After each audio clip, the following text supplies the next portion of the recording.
오늘 말씀은 창세기 29장 31절에서 35절까지 말씀입니다. 자, 좀 짧으니까요. 우리 같이 한번 읽어봅시다. 네. 자, 같이요. 시작. 여호와께서 레아가 사랑받지 못함을 보시고 그의 태를 여셨으나 라헬은 자녀가 없었더라. 레아가 임신하여 아들을 낳고 그의 이름을 루벤이라 하여 이르되 여호와께서 나의 괴로움을 돌보셨으니 이제는 내 남편이 나를 사랑하리로다 하였더라. 그가 다시 임신하여 아들을 낳고 이르되 여호와께서 내가 사랑받지 못함을 들으셨으므로 내게 이 아들도 주셨다 하고 그의 이름을 시므온이라 하였으며 그가 또 임신하여 아들을 낳고 이르되 내가 그에게 새 아들을 낳았으니 내 남편이 지금부터 나와 연합하리로다 하고 그의 이름을 레이라 하였으며 그가 또 임신하여 아들을 낳고 이르되 내가 이제는 여호와를 찬송하리로다 하고 이로 말미암아 그가 그의 이름을 유다라 하였고 그의 출산이 멈추었더라. 아멘. 아멘. 혹시 몇 해 전에 많은 이들에게 공감을 불러일으킨 박혜영 작가의 나의 해방일지라는 드라마를 기억하십니까? 혹시 보신 분 있나요? 굉장히 인기 있는 작가인데 나의 아저씨로도 유명하죠. 이 드라마는 각자 무거운 삶의 굴레에 갇혀있던 네 남녀가 그 답답함 속에서 벗어나 참된 해방과 행복을 찾아가는 이야기예요. 근데 제가 왜 이야기를 하냐면 이 이야기의 드라마의 주인공 연미정이라는 여자가 나지막히 했던 그 독백 때문에 그래요. 그 독백이 제 마음에 와닿고 오늘 설교에 영감을 줬어요. 그 주인공이 이런 말을 합니다. 생각해보면 내 인생의 나쁜 놈들도 시작점은 다 그런 눈빛이었다. 넌 부족해 라고 말하는 것 같은 눈빛.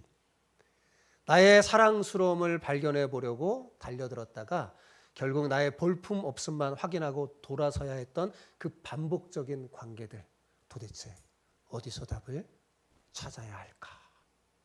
오늘 설교 제목이 뭐예요? 차가운 야곱의 눈빛, 따뜻한 하늘의 시선입니다. 이 차가운 야곱의 눈빛을 느낀 거죠, 이 주인공이. 여러분, 우리는 누구도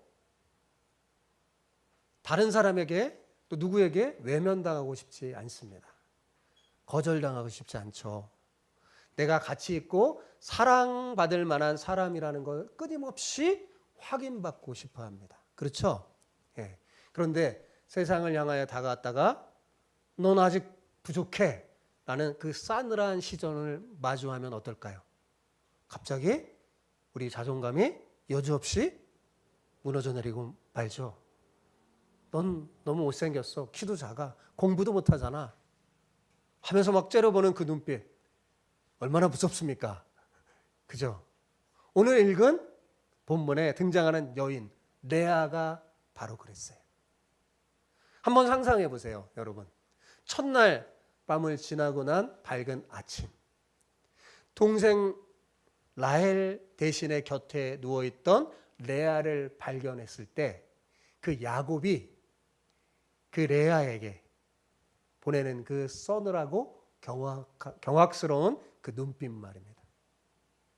넌 부족해. 넌 내가 원하는 라헬이 아니잖아. 넌 그저 별 볼 일 없는 레아야. 물론 입 밖으로 내뱉지는 않았지만 그 온몸을 찌르는 듯한 그 멸시와 실망의 눈빛을 레아는 남편을 곁에 두고 평생을 두고 견뎌야만 했을 겁니다. 얼마나 숨막히고 비참했을까요? 과연 그녀는 자신을 옥죄고 있는 이 차가운 시선과 상처로부터 끝내 정말로 해방될 수 있을까요? 자, 하지만 여러분, 오늘 본문은 이 차가운 눈빛에 갇혀서 시들어가는 한 여인의 비극으로 끝나지 않아요. 그렇죠? 세상의 시선이 그녀를 차갑게 대할 때 그녀를 향하여 쏟아지는 가장 따뜻한 하늘의 시선이 있었기 때문에 그렇습니다. 오늘 예배를 통해 여러분 사람들의 평가와 결핍이라는 그 굴레에서 훌훌 벗어 던지기를 바랍니다. 예, 우리는 어쩔 수 없이 사람에게 인정받으려고 하고 세상의 평가, 사람의 그 평가에 신경 쓸 수밖에 없어요. 그런데 오늘 말씀을 통해 여러분 그 모든 것 훌훌 던져버리길 바랍니다. 사람의 차가운 눈빛에 깊이 그 심장이 배었던 이 레아가 어떻게 하나님의 따뜻한 시선을 만나 회복되어 가는지 그 은혜의 여정을 저와 함께 떠나봅시다. 자, 오늘 옆에 계신 분과 이렇게 오늘은 축복하며 인사해 봅시다. 세상의 차가운 눈빛에 주눅들지 말고 하늘의 따뜻한 시선을 바라보세요. 네, 합쳐서 인사할 수 있어요? 같이 해봅시다. 시작. 세상의 차가운 눈빛에 주눅들지 말고 하늘의 따뜻한 시선을 바라보세요. 아멘. 네, 그래요. 힘들 때 하늘을 바라보세요. 여러분에게 따뜻한 눈빛을 보내는 하나님의 시선을 느끼시기 바랍니다. 여자로 태어나서 늘 동생과 비교당하며 초라한 외모만으로도 깊은 상처인데 성경에 보면 이 레아의 동생 라헬은 예뻤고 자기는 조금 못났어요. 그러니까 사람들이 항상 라헬 그러고 자기는 자꾸 외면하는 그것을 계속 느끼며 자랐잖아요. 그것만으로도 정말 상처인데 속상한데 자신을 부족하다며 싸늘하게 바라보는 남편의 시선 속에서 매일 살아야 했던 이 레아의 마음은 얼마나 찢어지듯이 고통스러웠을까요? 하지만 하나님은 남편의 그 차가운 시선에 갇혀서 매일 밤 홀로 숨죽여 우는 레아를 불쌍히 여기셨습니다. 레아를 바라보셨어요. 31절 한번 볼까요? 오늘 보면 31절 시작. 여호와께서 레아가 사랑받지 못함을 보시고 그의 태를 여셨으나 라헬은 자녀가 없었더라. 세상은 그녀를 외면했지만 어때요? 하늘의 따뜻한 시선은 그녀를 덮고 있었어요. 하나님은 야곱의 사랑을 독차지하던 라헬의 태를 잠시 닫아두시고 철저히 소외받고 상처받은 레아에게 먼저 뭐래요? 자녀를 허락하시는 따뜻한 위로를 베풀어 주셨어요. 사람에게 생명을 주시는 분은 누구예요? 하나님이시죠. 그래서 라헬에게 그때 당시에 여성에게 있어서 가장 큰 축복, 인정받는 비결이 뭐냐면 자녀를 낳는 거예요. 그것도 아들을 낳는 거예요. 그래서 그 태를 여신 거죠. 그런데 안타깝게도 이 순간까지 레아의 시선은 하늘을 향하지 못했습니다. 자신을 고통에서 해방해 주실 하나님의 따뜻한 눈길을 아직 깨닫지 못한 채 여전히 남편 야곱의 얼굴만 쳐다보고 있었던 겁니다. 마치 야곱에게는 오직 라헬에게만 시선이 고정된 것처럼 레아는 누구에게 고정된 거예요? 야곱에게 고정됐어요. 그녀의 마음속에는 오직 한 가지 생각뿐이었어요. 야곱의 사랑만 얻으면 돼.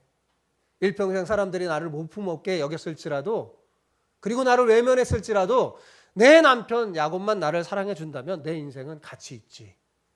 그러면 이 모든 상처가 회복될 거야. 그래서 레아는 하나님이 주신 그 첫 아들의 이름을 르우벤이라고 짓습니다. 르우벤이라는 그 이름의 뜻이 뭔지 아세요? 보라 아들이다. 그런 뜻이에요. 보라 아들이라. 이게 르우벤이라는 이름이에요. 자, 여러분, 왜 레아가 첫째 아들을 이렇게 줬을까요? 자기 고통에서 해방시켜줄 그 답이 하나님이 아닌 누구에게 찾으려고 해서요? 남편 야곱에게. 그래서 야곱에게 보라, 여보, 어떻게 했겠어요? 이 아들을 딱 낳고 아들의 품에 안고 야곱을 향해 막 달려가며 마음속으로 이렇게 외쳤을 거예요. 여보, 제발 나 좀 봐주세요. 내가 당신의 장자를, 아들을, 첫째를 낳았어요. 그러니 이제 그 차가운 눈빛을 거두고 날 좀 따뜻하게 봐주시겠죠?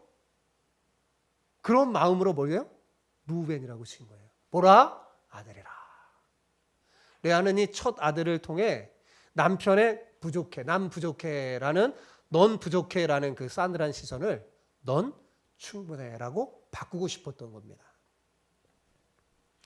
아들을 안겨줘서 나의 가치를 증명해내면 그 싸늘했던 남편의 시선도 비로소 따뜻해질 것이라고 믿었던 처절한 몸부림이었죠.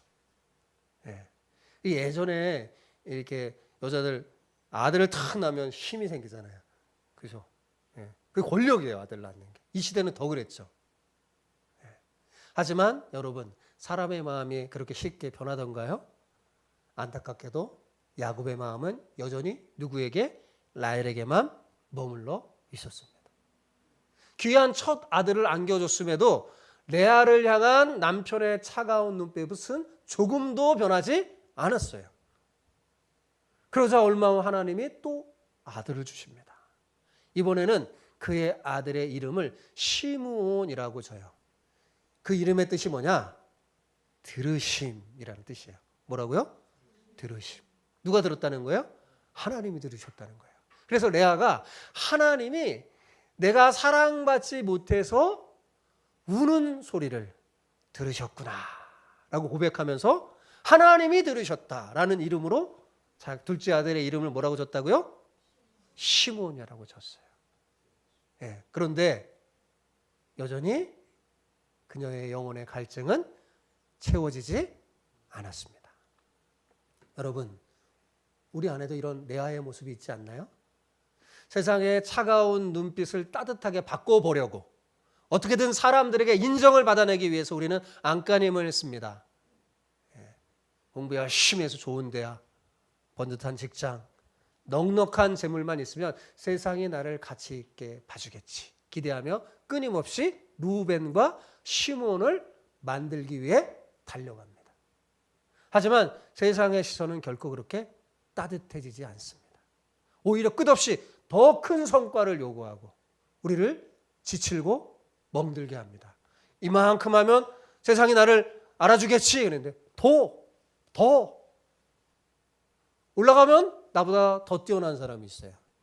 또 올라가면 나보다 더 인정받는 사람이 있어요. 늘 비교당하고 상처받고 멍이 듭니다. 자신의 가치를 인정받고자 했던 이 레아의 갈망은 셋째 아들 레이를 낳으면서 마침내 집착이 절정에 달아요. 레이라는 이름의 뜻이 뭐냐면 연합함, 착, 달라붙음 이런 뜻이에요. 아마 그녀는 이렇게 생각했을 겁니다. 내가 아들을 셋이나 낳아주었으니 이제부터 남편은 나와 착 달라붙을 수밖에 없을 거야. 연합할 수밖에 없을 거야. 이렇게 생각했죠. 여러분, 이것은 간절함을 넘어 지독한 굴레예요. 나의 눈물겨운 노력과 헌신으로 상대방의 저 차가운 눈빛을 기어코 돌려놓고 말겠다는 무거운 집착이죠. 하지만 여러분, 우리가 노력한다고 해서 사람의 마음에 억지로 묶이던가요? 그렇지 않습니다. 내가 상대방이 원하는 조건과 자격을 채워줬다고 해서 세상의 나를 향한 그 결핍의 눈빛이 온전한 사랑의 눈빛으로 좀처럼 잘 바뀌지 않습니다. 레아는 아들을 셋이나 낳고도 끝내 남편의 따뜻한 눈길을 받지 못했어요. 그토록 발버둥쳤는데도 불구하고 또다시 자신의 초라함만을 확인했던 그녀는 밤마다 무참히 무너져 내렸을 거예요. 아까 제가 나의 해방일지의 주인공 말했잖아요. 여러 남자를 만났는데 자기가 사랑을 확인해 보려고 달려들었지만 끝내 그 차가운 눈빛, 넌 부족해, 떨쳐내지를 못했던 거죠. 자기의 부족함만 확인하고, 그래서 나는 여기서 어떻게 해방될 수 있을까? 그래서 나의 해방일지인 거예요. 여러분, 근데 기억하세요. 하나님은 단 한 번도 레아에게서 시선을 거두신 적이 없었습니다. 늘 변함없이 사랑과 긍휼의 눈빛으로 그를 바라봤어요. 사랑받지 못함을 보시고 레아야, 내가 너를 사랑한다 라는 눈빛을 보내준 거죠. 하지만 안타깝게도 레아의 시선은 하나님을 향하지 않고 매번 어때요? 남편 야곱만을 바라보는 거예요. 하나님께서 그녀의 다친 태를 여시면서 레아야, 내가 여기 있다. 나 좀 봐라. 내가 너의 아픔을 다 보고 있단다. 라고 따뜻하게 위로할 때마다 안타깝게도 레아는 그토록 귀한 그 하나님의 은혜를 움켜쥐고서 하나님께 가야 되는데 누구한테 가요? 또다시 야곱에게 달려갑니다. 여보, 이것 좀 봐요. 아들이에요. 내가 셋이나 낳았어요. 이제는 나를 사랑해 주시겠죠? 하면서 달려가는 거예요. 그런데 어땠다고요? 야곱은 변하지 않습니다. 눈길 하나 주질 않아요. 그런데 넷째 아들을 낳았을 때 이 레아가 바뀌어요. 마침내 그녀의 영혼에 놀라운 변화가 일어납니다. 자, 35절 같이 한번 볼까요? 35절. 이거 35절 없나요? 제가 35절을 자, 창세기 29장 35절 제가 읽어드릴게요. 35절. 35절. 그가 또 임신하여 아들을 낳고 이르되 내가 이제는 여호와를 찬송하리로다 하고 이로 말미암아 그가 그의 이름을 유다라 하였고 그의 출산이 멈추었더라. 자, 넷째 아들의 이름이 뭐라고요? 유다. 그 유다라는 이름의 뜻은 찬양이라는 뜻입니다. 찬양. 자, 그러면 여러분 물어볼게요. 이 레아의 고백 속에서 무엇이 결정적으로 달라졌는지 눈치채셨나요? 뭐가 달라졌을까요? 자, 첫째, 둘째, 셋째 아들을 낳을 때마다 레아의 입에서 절대 떠나지 않은 한 단어가 있었어요. 그녀를 옮아매는 단어. 그게 뭘까요? 대답을 안 해주네요. 그게 뭐예요? 내 남편. 그죠? 자기를 옮아매던 내 남편이라는 단어가 자, 35절에 있어요, 없어요? 없어요. 완전히 사라졌습니다. 평생 남편 야곱의 차가운 눈치만 보며 사랑을 구걸했던 레아가 드디어 그 무거운 고개를 들고 자신을 가장 따뜻하게 바라보시는 하나님과 온전히 눈이 마주치게 된 겁니다. 레아는 그제야 깊이 깨달았어요. 아, 남편의 얼굴만 쳐다보며 목말라 했던 그 길고 어두운 시간 동안 하나님께서 단 한순간도 자신에게서 그 따뜻한 사랑의 눈길을 거두지 않으셨구나 라는 사실을 깨달은 거죠. 자, 생각해 보세요. 친아버지 라반은 이익을 위해서 자신을 속여 이용했어요. 그죠? 아버지는 이용했고 남편 야곱은 평생도록 차가운 눈빛만을 줍니다. 하지만 하늘의 하나님은 달랐습니다. 세상 모두가 외면한 상처투성인 그녀를 하나님은 가장 온전하고도 애틋한 사랑으로 바라보고 계셨던 겁니다. 아, 남편이 나를 보아주지 않고 내 우는 소리를 들어주지 않고 나와 연합해 주지 않아도 괜찮구나. 천지의 창조주이신 하나님께서 이미 나를 보아주셨고 내 고통을 들어주셨고 나와 영원히 연합해 주셨구나 라고 깨달은 거예요. 그래서 넷째 아들의 이름을 뭐라고요? 찬양. 내가 이제는 누구를 찬양해요? 하나님을 찬양하리로다 라고 고백한 거예요. 이 복음의 실체가 레아의 심장에 와닿은 거죠. 바로 그 순간 레아는 평생 자신을 옥죄고 있었던 자기 연민과 결핍이라는 지독한 감옥에서 완전히 벗어납니다. 해방되는 거죠. 그리고 그 영혼의 깊은 곳에서부터 참된 자유와 해방의 노래가 터져 나와요. 그 노래가 뭐라고요? 내가 이제는 여호와를 찬송하리로다. 야곱의 차가운 눈빛에 얼어붙어서 사랑을 구걸했던 그 비참한 여인이 이제는 자신을 품어주시는 따뜻한 하늘의 시선 속에서 참된 만족을 누리는 예배자로 거듭난 겁니다. 레아의 이 고백은 레아가 세상의 평가라는 무거운 굴레를 탁 끊어내고 진짜 참 자유를 얻은 그녀의 가장 위대한 해방일지의 맞춤표예요. 어쩜 오늘 본문은 레아의 해방일지인지 모릅니다. 여러분, 그런데 하나님의 놀라운 은혜는 여기서 끝나지 않습니다. 하나님은 남편의 사랑을 독차지했던 아름다운 라헬이 아니라 사람의 차가운 시선에 멍들고 소외되었던 레아에게 주목하셨어요. 하나님은 그녀가 낳은 이 넷째 아들 유다 지파를 통해 아들을 주셨는데 그 아들을 낳고 드디어 하나님 앞에 눈빛을 맞고 그래서 하나님을 찬양 돌렸던 그 넷째 아들 유다를 통해 이스라엘의 위대한 성군 다윗 왕을 보내주셨어요. 그리고 마침내 온 인류를 죄와 사망의 지독한 굴레에서 영원히 해방시킬 우리의 유일한 구원자 누구예요? 예수 그리스도를 이 유다의 혈통을 통해 이 땅에 보내셨습니다. 그래서 예수님을 부를 때마다 어떻게 말해요? 다윗의 자손 예수여 그러잖아요. 계속 다윗의 자손 예수여. 그 앞에 누가 있는 거예요? 유다가 있는 거죠. 세상은 끊임없이 그녀를 향해 부족해라고 차가운 눈빛을 던졌지만 하나님은 상처투성이인 이 레아를 세상에서 가장 따뜻한 눈빛으로 품어주셨어요.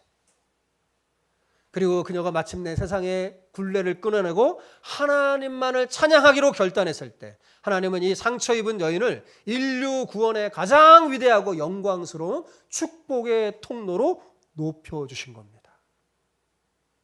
축복의 통로가 된 거예요. 아브라함처럼 말입니다.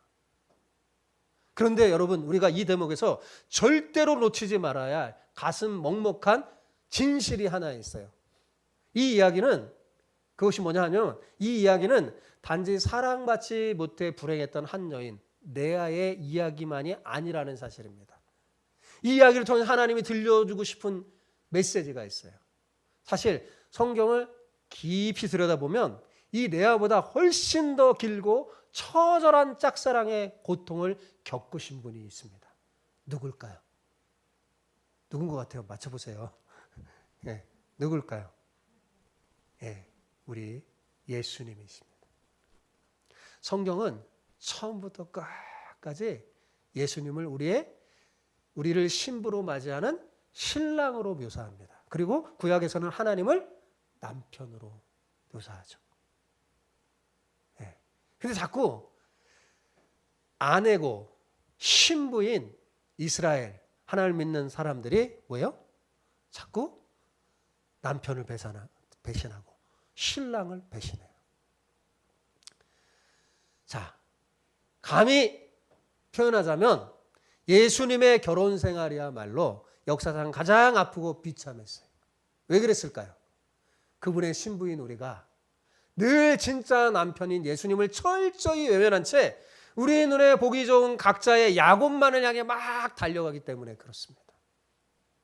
우리는 하나님께서 은혜로 주신 그 귀한 선물을 손에 쥐고서도 그걸 쥐고 하나님을 향해 하나님을 찬양해야 되는데 그걸 쥐고서도 어떻게 해요? 그것을 주신 하나님을 매몰차게 등진 채 세상을 향해 또 뛰어가는 거예요.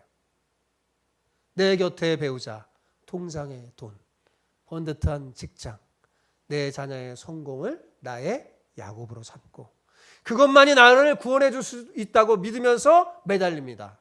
그러다 나중에 그들에게 배반을 당하죠.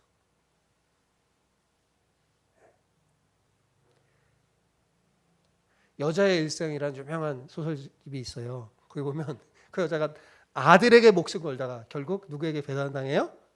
아들에게. 네. 여러분, 역사상 가장 처절하게 외면당하고 뼈아픈 결혼 생활을 견디신 분이 레아가 아니라 예수님이셨습니다. 그럼에도 불구하고 우리 예수님은 끝내 우리에게 이혼 서류를 내밀지 않으셨어요. 매번 거절당하면서도 단 한 번도 시선을 거두지 않고 끝까지 긍휼의 눈빛으로 우리를 바라봤습니다. 베드로가 자기를 부인하고 팔 때에도 주님은 따뜻한 긍휼의 눈빛으로 그를 바라봤어요.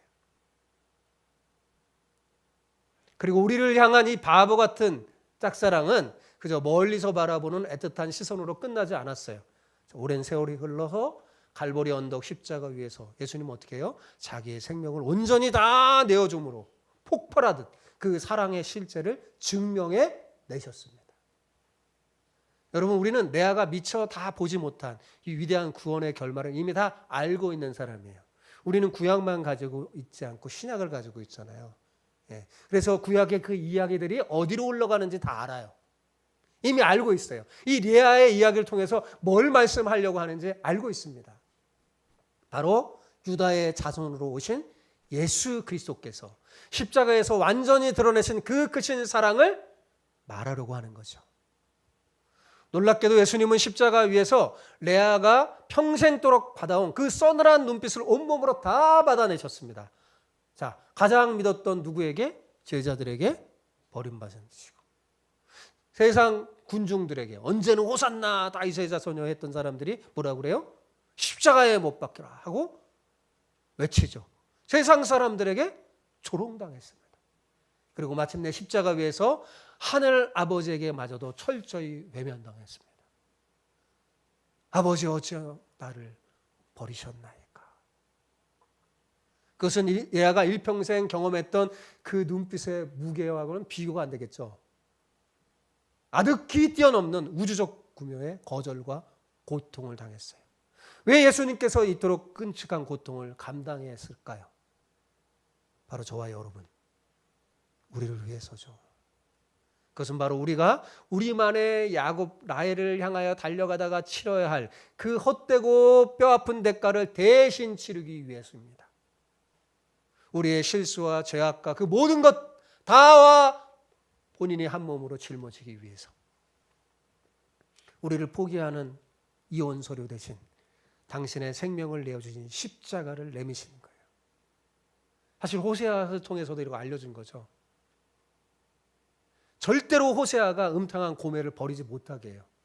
가서 다시 찾아오고 가서 다시 찾아오고. 그 호세아가 하나님 역할을 한 거죠. 하나님이 그러신 거예요. 절대로 이혼 세원을 내주지 않고 대신 뭐야? 결국은 자기 생명까지 내어주신 거죠. 평생 세상의 눈빛에 짓눌려 넌 부족해라는 말에 죽어가던 우리를 그 저주의 굴레에서 걷어내기 위함이었던 것입니다. 예수님께서 십자가에 기억하세요. 철저히 거절당함으로써 우리는 하나님께 영원히 거절당하지 않는 존재가 된 거예요. 여러분 기억하세요. 여러분은 절대로 거절당하지 않는 존재가 된 거예요.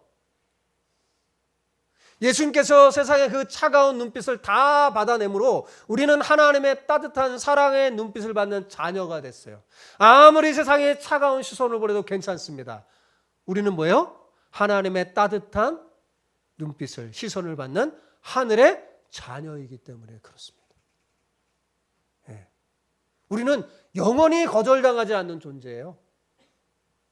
우리 영혼 깊은 곳에서 끊임없이 완전한 사랑을 갈망할 때 그 목마름을 채워줄 유일한 해답은 뭐냐? 오직 예수 그리스도의 십자가 사랑뿐입니다. 진정한 우리의 삶의 해방일지는 누구를 만나야 되나? 누구요? 우리의 신랑, 네, 우리의 남편이신 예수님, 하나님을 만나는 그분의 사랑뿐이에요. 레아는 그 옛날 희미한 영적인 눈으로도 자신을 따뜻하게 보내신 하나님을 발견해서 마침내 어떻게 보여요? 하나님을 찬양하잖아요. 내가 이제는 여호와를 찬양하리로다. 참된 자유의 찬양을 불렀어요. 하물며 오늘 우리 앞에는 그 어떤 것보다 선명한 위대한 사랑의 증거인 십자가가 있잖아요. 우뚝 서 있는데 우리가 어찌 주님을 찬양하지 않을 수 있겠습니까? 사랑하는 성도 여러분, 이제 더 이상 세상의 평가에 마음을 빼앗기지 마세요. 사람의 눈치를 보고 사람의 눈빛 때문에 상처받지 마세요. 오직 십자가의 은혜로 우리 영혼을 넉넉히 채워주시는 주님을 바라보시기 바랍니다. 우리를 대신해서 십자가에서 처저히 거절당한 주님께서 오늘 우리를 향해 따뜻한 눈빛으로 이렇게 말씀하는 것 같아요. 너는 내 사랑이라. 너는 내게 참으로 충분해. 우리 주님 말씀하셔요. 이 완전한 주님의 사랑이 내 영혼을 덮을 때 우리는 비로소 사람들의 시선과 세상의 평가라는 그 차가운 감옥에서 벗어나 우리의 삶의 진정한 해방일지를 써내려가게 될 겁니다. 예수님이 한상수훈에서 설교하실 때 말했던 핵심이 바로 그런 거예요. 사람 앞에서 사람에게 보이려고 하지 말고 은밀히 보시는 그 하나님. 사람의 칭찬을 받으려고 하지 말고 누구의? 하늘의 칭찬을 받으려고 하라고 한 거예요. 여러분, 내 설교 다 했어요. 오늘 마침내 참된 자유를 얻은 그 레아처럼 오늘 우리도 가슴 벅차게 이 위대한 고백을 함께 선포했으면 좋겠어요. 한번 따라해 보세요. 십자가의 그 사랑으로 말미암아 내가 이제는 여호와를 찬송하리로다. 날마다 그 고백을 하는 여러분 되시기 바랍니다. 힘들고 어려울 때, 세상에 따가운 눈촉독에 괴로울 때 기억하세요. 아, 내게는 저 하늘의 따뜻한 시선이 있구나. 십자가의 그 사랑이 있구나. 그러니 내가 이 어려움 속에서도 이 고통 속에서도 하나님을 찬양해야지.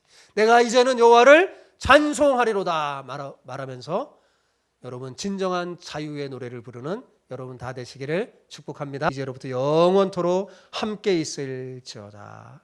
아멘.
자, 우리 나누어 가십시다.